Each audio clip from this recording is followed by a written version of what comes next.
शेतकऱ्यांसाठी आजच्या अतिशय महत्त्वाच्या ठळक बातम्या व आता कर्जमाफीचा देखील निर्णय झालेला आहे। सर्व काही बातम्या पाहायला मिळतील। व्हिडिओला शेवटपर्यंत पहा व चॅनलवरती नवीन असाल तर खाली दिसत असलेल्या सबस्क्राइब बटनवरती क्लिक करून या चॅनलला नक्की सबस्क्राइब करा। कापूस संपल्यावर भाववाढ, शेती करावी तरी कशी राव? शेतकऱ्यांमध्ये संताप, 8 दिवसात प्रति क्विंटल 300 रुपयांची वाढ। तणामुळे 70,000 कोटींचे पीक नुकसान, तण संशोधन केंद्राच्या अभ्यासात धक्कादायक वास्तव्य। औरंगजेबाची कबर काढून फेका, पालकमंत्री संजय शिरसाट यांचे वक्तव्य। आंतरपीक म्हणून तुरीची नोंदणी केलेल्या शेतकऱ्यांना मोठा दिलासा। तूर उत्पादकांना शासनाच्या किमान हमी दरानुसार खरेदी केंद्रावर तुरीची विक्री करण्यासाठी पेऱ्याची अडचण येत होती। याबाबत राज्याच्या पणन विभागाने शेतकऱ्यांना काही अंश दिलासा दिला आहे। दुधाचे 339 कोटीचे अनुदान आजपासून होणार जमा। 7.5 लाख दूध उत्पादक शेतकऱ्यांना होणार लाभ। राज्यात 19 ते 22 मार्च दरम्यान पाऊस। प्रचंड उष्णतेमुळे बाष्पीभवनाचा वेग वाढून ढग तयार झाल्याने संपूर्ण देशात पावसाळी वातावरण तयार होत आहे।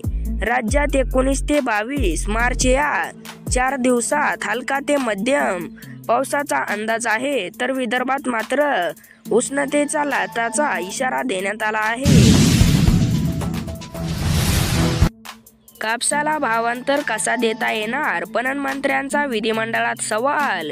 रावल यांनी मात्र चतुराईने विषय कापूस खरेदीकडे वळवण्याचा प्रयत्न केला।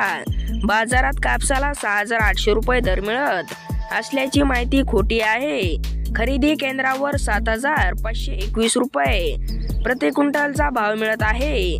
तसेच जेवढा कापूस येईल तेवढा CCI कडून खरेदी करण्यात येईल। योजनापासून 3 लाखांवर शेतकरी वंचित। PM किसान योजनेत निधी थेट शेतकऱ्यांच्या खात्यावर लवकरच जमा होणार।